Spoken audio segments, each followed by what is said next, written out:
你有冇諗過，監控鏡頭竟然可以影低咁多令人窒息嘅真實怪物？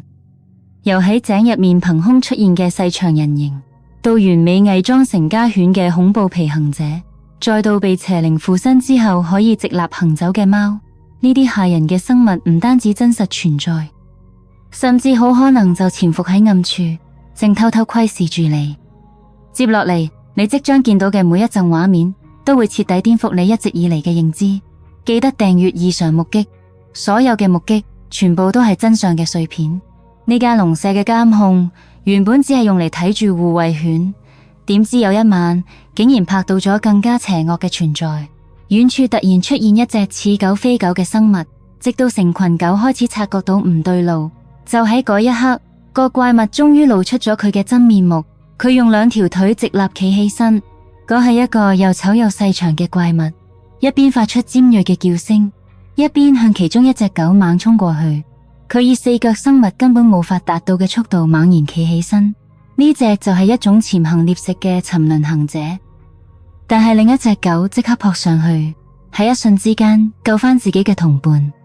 喺俄亥俄州托萊多市，有一名男子喺社區散步嘅時候，聽到一間廢棄房屋嘅夾層入邊傳出貓叫聲。佢行近去睇，發現黑暗之中有一雙發光嘅眼睛正死死咁盯住佢。一開始佢以為只係一隻被困住嘅貓，但係嗰對眼睛竟然越升越高，陰影入邊似乎mất住一個比貓大得多嘅生物。佢突然之間企起身，令人不寒而慄。個男子唔敢再深究嗰到底係乜嘢，只可以慌忙離開現場。喺阿巴拉契亞山脈，有動物學家架設咗捕捉相機，用嚟記錄黑熊同駝鹿嘅活動，但係佢哋竟然拍到咗難以置信，真正如同噩夢一樣嘅畫面。一個高大嘅生物走入鏡頭範圍，佢個頭酷似馴鹿，但正常嘅特指到呢度就停止咗。因為佢嘅四肢對任何鹿科動物嚟講都過分修長，下垂嘅手臂甚至低過膝蓋。佢好似人類一樣直立行走，步態極之詭異。當佢慢慢離開畫面嗰一刻，研究人員唔單止感到困惑，更加覺得毛骨悚然。因為呢個生物就好似直接由恐怖故事入邊走出嚟嘅怪物一樣。對呢位沙特男子嚟講，本來只係一次去掃墓悼念亡母嘅傷感旅程，點知竟然變成一場真實嘅噩夢。當佢正喺度悼念母親嘅時候，一隻貓突然由墓碑後面竄咗出嚟，但呢隻絕對唔係普通嘅貓，佢似乎被邪靈附身。嗰隻貓用後腿直立行走，雙爪高高舉起，一邊慢慢逼近男子，一邊發出好似惡魔一樣嘅尖叫聲。即使男子不停念誦經文，呢隻被附身嘅貓完全冇退縮，嚇到佢即刻轉身逃離墓地。喺馬來西亞一個金榜，有村民喺河岸發現咗一個極之詭異嘅生物。佢身體蒼白又瘦長，但最可人嘅係佢個頭扁平又光滑，好似完全冇五官一樣。冇人知道佢點解會出現喺河邊。佢不斷用雙手拍打水面，好似從來未見過水咁，令整件事更加充滿神秘感。可惜冇人敢走近呢個不明生物。就喺日落之前，呢個人形生物就咁獨自消失喺原地。皮行者精通變形能力，可以幻化成各種生物嚟降低獵物嘅戒心，但係呢隻狗當場識破咗佢嘅偽裝。松官鎮一間農舍嘅監控畫面顯示，一隻家犬正對住一個同自己一模一樣嘅生物瘋狂狂吠。呢個複製體由大門上方一躍而入院子，但真狗死死咁擋住佢嘅去路，最後成功將佢驅趕出去。好明顯，呢個皮行者正試圖接近間屋。如果佢真係成功入侵，後果絕對不堪設想，因為眾所周知，皮行者極之危險。睇完呢一段影片之後，可能連流浪動物你都會開始提防。喺深夜時分，一名男子被自己嘅狗突然驚醒，因為隻狗發現咗一樣難以置信嘅嘢。佢跟住隻狗去到後院，喺地上見到一具細小但係極度嚇人嘅屍體。呢個生物灰色嘅身軀令人不安咁似人形，但偏偏生住一張好似猿猴嘅面，手腳比例極度失衡，仲長有一對巨大嘅翅膀，整體形態就好似一隻迷你石像鬼一樣詭異。佢完全唔敢相信呢種生物竟然真實存在，就算已經係屍體，佢都唔敢處理，只係任由佢留喺原地慢慢腐爛，但始終都諗唔明點解呢個生物會出現喺自己屋企嘅範圍入邊。喺冰島雷納斯菲亞拉海灘，有人目擊到一種我哋一直以為唔存在嘅生物，佢擁有女性化、近似人類嘅上半身，同魚一樣嘅尾巴，明顯就係美人魚嘅形態。而嗰條帶住尖刺嘅尾巴，仲散發出明亮嘅藍色光芒，睇落完全唔似真實存在。佢嘅樣貌美麗到足以令男人為之瘋狂，甚至願意為佢發動戰爭。但係呢一份美麗只不過係一種偽裝。當男子試圖靠近嘅時候，佢突然豪牙呢一嘴，發出刺耳嘅嘶叫聲，仲向住佢爬過去。喺嗰一個令人毛骨悚然嘅瞬間，佢先意識到美人魚唔單止令人驚艷，同時亦極之致命。佢唔敢再行近一步，只能夠任由呢個生物留喺原地。喺科羅拉多州帕奧尼亞一個農場，室外攝影機拍低咗一段令人不安嘅畫面。屋主喺聽到隻狗無端端狂吠之後，查看監控，發現喺晚上11點左右，有一個詭異嘅生物正企喺隻狗面前。佢身形唔高，但係散發住一種令人恐懼嘅氣息，全身覆蓋住蒼白色嘅長毛，仲用住獵食者嘅眼神死死盯住隻狗。當隻狗正要食完嘢嘅時候，呢個生物突然撲上去，好在隻狗及時閃開，而嗰個生物亦冇再繼續追擊。從佢嘅體型同毛髮判斷，呢個生物好似一隻細型雪怪。一名男子喺邁阿密海灘嘅時候，拍到咗一隻巨大而且帶有野獸氣息嘅有翼生物由空中墜落。呢個根本唔係普通嘅鳥，而係一個背後生有巨大翅膀嘅人形生物。更加令人費解嘅係佢嘅穿着，因為佢身上竟然着住普通人類嘅衣服。呢種非人軀體配上正常衣着嘅反差，令整件事變得更加撲朔迷離。由於呢段原始影片冇提供任何前後背景說明，網上嘅人正瘋狂湧入討論，各種解釋層出不窮，甚至有人聲稱呢個就係真正嘅鳥人，只不過喺飛行途中被暴雨沖落地面而失去咗意識。今年12月4號，喺德國西南部巴伐州黑森林一條小徑上，一名男子發現路中央有兩塊長滿苔蘚嘅石頭，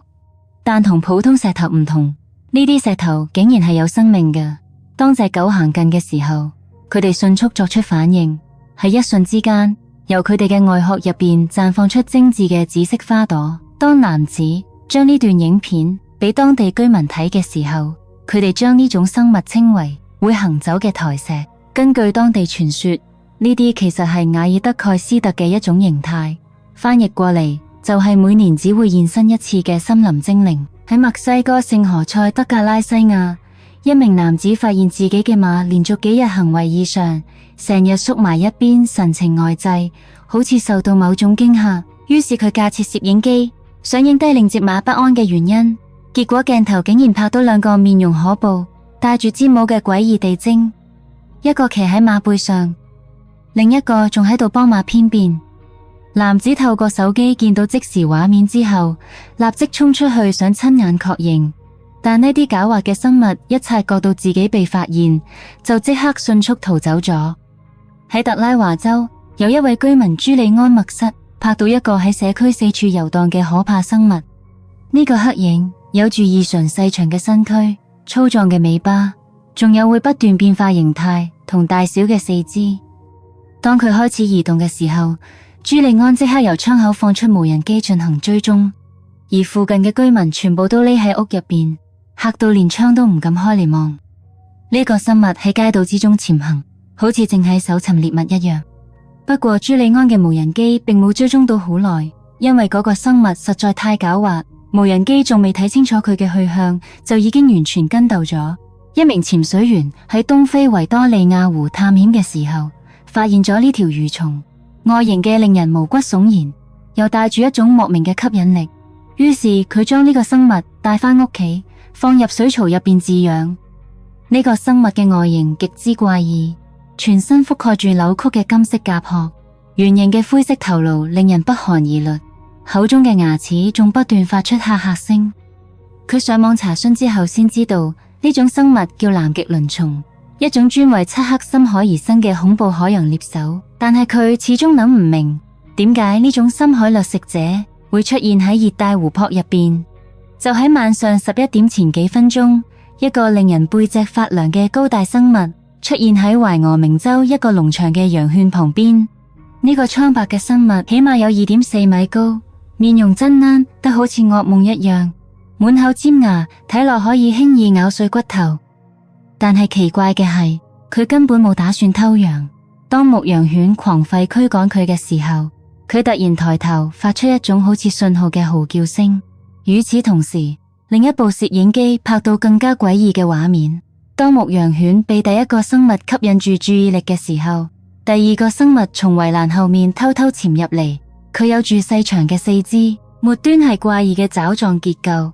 仲有一張似外星人一樣嘅面孔，好似正準備潛入羊棚。但係最後被牧羊犬發現之後，即刻逃走咗。一隊探險隊喺英格蘭特勒姆郡嘅森林入邊發現咗一個神秘洞穴。正當佢哋準備入去嘅時候，呢一隻恐怖生物突然出現，直直咁盯住佢哋。佢蜿蜒嘅身軀覆蓋住令人作嘔嘅黏液，而最嚇人嘅係佢個頭。